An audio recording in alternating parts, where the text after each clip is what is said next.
আসসালামু আলাইকুম, সবাই কেমন আছেন? আশা করি সবাই ভালো আছেন। আজকে কলার কোপ্তার রেসিপি নিয়ে চলে আসলাম। তো কলাটা আমি সিদ্ধ করে নেব।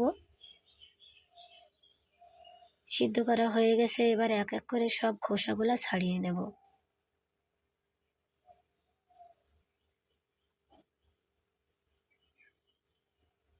আলুগুলা টুকরো টুকরো করে কেটে নেওয়া হয়ে গেছে। এবার কলাগুলা ছিটকিয়ে নিয়ে ঝাল কুচি, পেঁয়াজ কুচি, ধনিয়া পাতা কুচি, হলুদের গুঁড়া, জিরার গুঁড়া, স্বাদ মতো লবণ দিয়ে মাখিয়ে নেব। এবার দিয়ে দেবো বেসনের আটা। আপনারা ঘরে থাকলে চালের গুঁড়াও দিতে পারেন। এবার হাতে তেল মাখিয়ে এক এক করে শেপ করে নেব।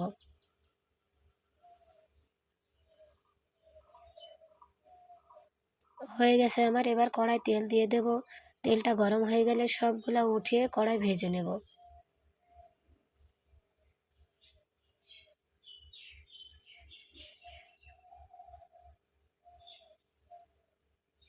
ভাজা হয়ে গেছে, এবার উঠিয়ে নেব। এবার দিয়ে দেবো পেঁয়াজ কুচি, শুকনো ঝাল, এলাচ, দারচিনি, তেজপাতা, আর এখানে বাটা মশলাগুলো দিয়ে দেবো এখানে।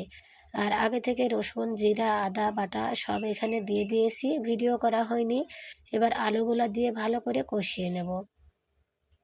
কষানো হয়ে গেছে, এবার আমি ঝোলের পানি দিয়ে দেব। এবার দিয়ে দিলাম ভেজে রাখা ওইগুলা। এবার দিয়ে দেব জিরা গুঁড়া। হয়ে গেছে আমার তরকারিটা। এইভাবে নিরামিষি একবার হলেও কলা রান্না করে খেয়ে দেখবেন। কলা তো অনেকভাবে রান্না করে খেয়ে দেখেন, কিন্তু এইভাবে কলা রান্না করে খেলে গরুর মাংসও হার মানে, এত লোভনীয়।